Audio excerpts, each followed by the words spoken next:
Nah, lalu yang kedua adalah mencari katakanlah turn around ekonomi atau bisnis. Nah, kalau dia turn around bisnis tersebut atau industri, contoh yang paling dekat saat ini adalah di harga komoditas. Nah, mungkin teman-teman memperhatikan ya bahwa harga komoditas setahun belakangan ini kan naik sampai gila-gilaan banget. Seperti misalnya harga batu bara terbang sampai ke $400 per metric ton misalnya.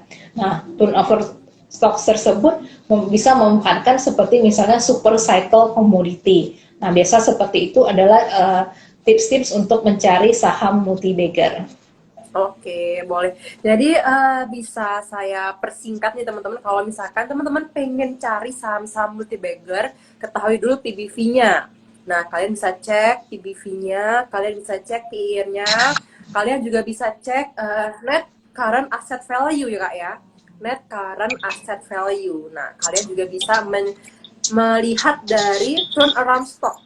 Turnaround stock yang mana dia mengalami kondisi pelemahan ketika ada kondisi makroekonomi gitu. Nah, ada satu lagi, kalian juga bisa cek dari harganya under value atau tidak gitu.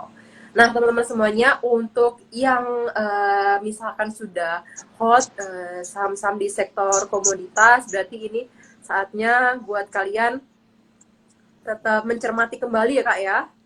Mencermati kembali apakah masih sesuai dengan tujuan investasi kalian atau tidak nih. Oke, satu pertanyaan terlewati. Boleh kita ambil pertanyaan selanjutnya ya Kak ya, dari teman-teman kita.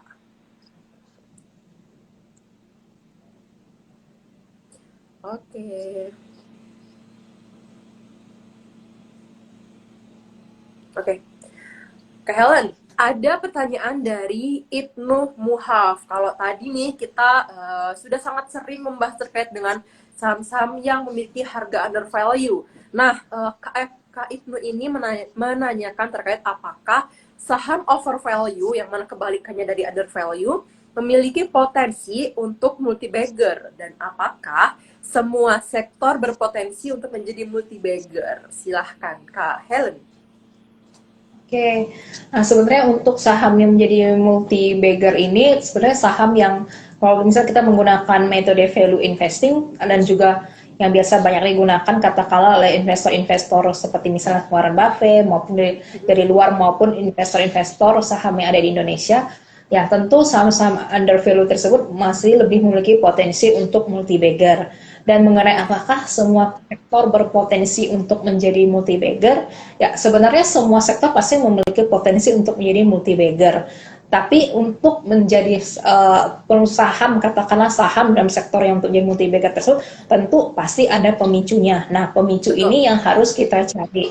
Nah, misalnya pemicu itu tentu beragam ya. Misalnya kisah turnover story, misalnya saham katakanlah ada super cycle komoditas misalnya, lalu bisa juga katakanlah perusahaan yang tiba-tiba diakuisisi oleh perusahaan lain dan melakukan ekspansi. Nah, itu juga akan menjadi multi bagger. Tentu yang perlu kita cari di sini adalah katalis untuk saham-saham tersebut agar dapat menjadi multi bagger dari sektor-sektor yang ada. Oke, jadi teman-teman bisa mencermati katalis-katalis apa nih yang mempengaruhi dari emiten tersebut untuk menjadi saham multi bagger, gitu ya teman-teman semuanya.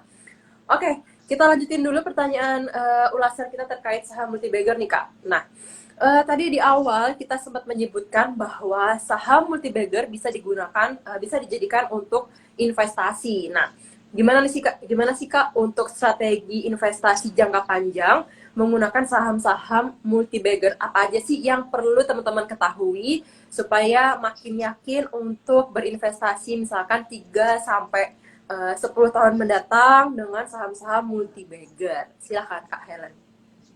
Oke, nah bagaimanakah cara untuk berinvestasi tersebut? Tentu misalnya kita harus menentukan saham-saham apakah yang memiliki potensi tersebut. Nah, pertama pasti kita akan melihat dari segi fundamentalnya. Nah, dari segi fundamental ini kita bisa menilai misalnya kita bisa memilih beberapa pendekatan ya. Misalnya kita bisa memilih sektor industri terlebih dahulu yang menurut kita akan relevan dan menarik di masa mendatang. Nah, baru dari sektor industri tersebut baru kita kerucutkan kembali menjadi saham apa yang yang menurut kita terbaik di sektornya dan juga masih under value. Nah, tentu saja kita melihatnya adalah terbaik misalnya dari segi kinerja, yaitu memiliki misalnya brand yang kuat, lalu juga pertumbuhan pendapatan dan juga labanya, lalu juga bisa menjadi market leader di bidang tersebut dan memiliki keunggulan dibandingkan dengan pesaing-pesaingnya di bidang yang sama. Nah, ini menjadi tipe-tipe atau hal-hal yang misalnya kita perlu perhatikan untuk mencari saham yang bisa kita investasikan dalam jangka panjang. Baik. Jadi teman-teman, kalau misalkan kalian sudah yakin nih, oke, saya pengen investasi saham untuk kira-kira 10 tahun mendatang. Hal apa yang perlu dicermati? Seperti yang udah Kak Helen sebutkan tadi, kalian bisa memilih sektornya terlebih dahulu nih. Misalkan kalian, oke, pandangan saya ingin fokus ke sektor banking. Misalkan gitu ya teman-teman. Sektor banking nih, oke, udah dapat pandangannya dari sektor banking. Lalu kalian bisa kerucutin lagi dari beberapa saham yang masuk di sektor banking yang kira-kira menjadi market leader, misalnya kayak gitu ya. Market leader, fundamentalnya baik, kondisi perusahaannya oke, kalian bisa ketahui dari laporan keuangannya, gitu. Dari laporan keuangannya, dari histori-histori yang sebelum-sebelumnya, dari tahun ke tahun, kalian bisa mencermati dari hal-hal tersebut. Dan satu lagi, apakah saham tersebut memiliki keunggulan yang tidak dimiliki oleh kompetitor dari sektor yang sejenis gitu. Jadi untuk pembandingnya dari sektor yang sama ya teman-teman. Betul begitu ya Kak ya? Ya, betul sekali Farah. Nah, semua itu bisa menjadi bahan-bahan pertimbangan untuk teman-teman. Betul. Nah, Kak Helen, ini ada beberapa pertanyaan nih Kak yang saya sempat baca, terlihat menarik nih Kak. Nah, bentar.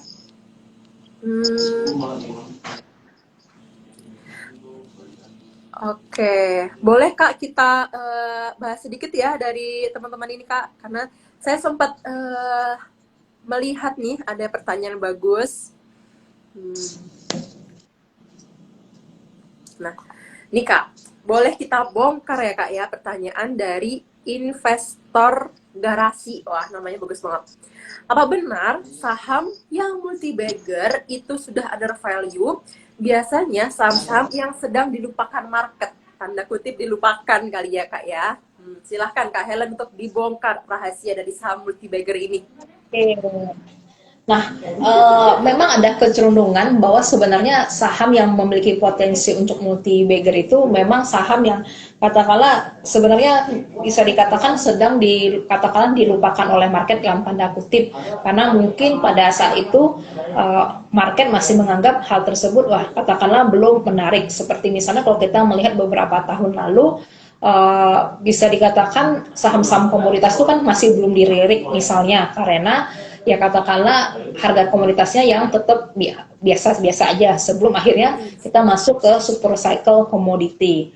Lalu juga misalnya kita bisa melihat bahwa adanya katakanlah rotasi di industri. Ada industri yang setiap tahunnya tuh katakanlah dianggap sebagai daya tarik dan lain-lain dan memiliki prospek yang cerah. Tentu itu menjadi pertimbangan bagi para investor, tapi tentunya jangan melupakan bagaimanakah kinerja dari perusahaan itu sendiri, karena dalam saham multi bagger ini yang harus kita ingat adalah ada perbedaan antara saham multi bagger yang memiliki kinerja fundamental yang bagus dengan saham multi bagger yang dalam tanda kutip adalah saham gorengan kan. Nah, kalau saham multi bagger yang asli memang dia memiliki value yang benar sebenarnya masih menarik, akan tetapi under value karena beberapa hal. Akan tetapi memang kinerjanya memang baik. Sedangkan kalau misalnya katakanlah saham gorengan itu memang dia bisa menjadi multi bagger, akan tetapi dia tidak didukung katakanlah misalnya oleh fundamental yang jelas sehingga katakanlah bisa berpotensi misalnya untuk crash atau melemah sewaktu-waktu. Oke, sudah terjawab ya Kak investor garasi. Semoga tercerahkan dari ulasan Kak Helen tadi. Nah, Kak ada lagi nih Kak dari Bang Hud. Oke, Bang Hud menanyakan terkait bila kita udah dapat saham multi bagger nih Kak yang sudah kita cermati sebelumnya. Kapan nih Kak waktu yang tepat untuk kita bisa entry dari saham tersebut? ke saham tersebut. Nah, analisa apa yang sebenarnya bisa kita pakai untuk seterusnya gitu. Oke, nah sebenarnya kalau kita sudah menemukan ya misalnya saham yang menurut kita masih katakanlah berpotensi untuk menjadi multi bagger yang di masa yang akan datang, nah tentu kita bisa katakanlah melakukan uh, potensi untuk entry atau misalnya melakukan akumulasi atas saham-saham tersebut secara perlahan-lahan misalnya, atau bisa juga katakanlah kita bisa metode kan bisa menggunakan value investing atau bisa juga menggunakan dollar cost averaging misalnya apabila dana yang dimiliki oleh investor tersebut terbatas. Tapi sekali lagi tentunya kita harus memperhatikan bahwa benar-benar kita memastikan saham yang kita incar misalnya atau itu memang memiliki kinerja fundamental yang baik. Jangan misalnya kita tuh hanya sekedar ikut-ikutan karena terpengaruh atau FOMO dan sebagainya. Jadi harus benar-benar kita katakanlah teliti sendiri dan analisa sendiri. Oke, jadi teman-teman jangan sampai ya kalian FOMO dan ikut-ikutan, apalagi kalian banding-bandingin nih strategi yang kalian pakai, analisa yang kalian pakai dengan teman trader kalian, teman investor kalian. Nah, jangan sampai ya, apalagi kalian kan punya nih untuk pegangan sendiri, tujuan investasi sendiri ya kan. Jadi antara teman kamu dengan tujuan investasi kamu beda tentunya gitu. Oke Kak, nah ini kalau kita jauh ke belakang nih, metode screening awalnya untuk kita bisa melihat saham multibagger seperti apa nih Kak? Mungkin ada teman kita yang sempat baru join dan ketinggalan untuk pembahasan kita di awal. Nih Kak Denny Rianto menanyakan terkait metode screening awal saham-saham multibagger. Boleh dijelasin sedikit Kak, screening awalnya seperti apa? Jadi dari kalau misalnya kita ulang lagi, nah kita bisa tips-tips untuk mencari saham multibagger dan juga ciri-cirinya. Nah biasanya tersebut ciri-cirinya pertama pastinya dia dari segi kinerja dia memiliki keunggulan kompetitif dibandingkan dengan pesaingnya. Industrinya juga masih relevan dan akan tetap cerah di masa akan datang. Lalu juga misalnya memiliki pertumbuhan pendapatan dan laba, misalnya 10 tahun atau 5 tahun berturut-turut tuh membukukan pertumbuhan pendapatan dan laba yang terus-menerus. Lalu juga level utang yang rendah atau bahkan debt-nya nol. Lalu juga memiliki ROI yang tinggi dan free cash flow. Nah, adapun misalnya kita mengidentifikasi tersebut ya bisa melihat dengan memperhatikan rasio-rasio yang ada, lalu kita juga bisa menggunakan turnover stock itu ya, yaitu misalnya ketika industri tersebut berbalik arah ataukah ketika situasi ekonomi makro berbalik arah. Nah itu juga biasa menjadi katakanlah kesempatan untuk mencari saham-saham yang berpotensi untuk memberikan return yang tinggi. Oke. Semoga terjawab ya teman-teman yang baru join di tengah-tengah dan sempat tertinggal pembahasan kita di awal. Boleh langsung ditulis untuk poin-poinnya supaya nanti kalau misalnya pengen mencermati saham-saham multibagger langsung ketahuan nih. Oh ini nih ciri-cirinya saham-saham multibagger gitu. Nah Kak, untuk screeningnya terkait dengan melalui kapitalisasi pasar, apakah bisa Kak? Jadi kalau misalkan kita pengen melihat nih, oh ini ciri-ciri dari saham multibagger nih. Tapi apakah dengan kapitalisasi pasar yang seperti ini bisa masuk menjadi kategori saham multibagger gitu. Nah, gimana nih Kak caranya melihat saham-saham multibagger melalui kapitalisasi pasar? Silahkan Kak Helen. Oke, nah sebenarnya untuk saham multibagger itu memang potensinya ada di yang kapitalisasi pasarnya lebih kecil ya.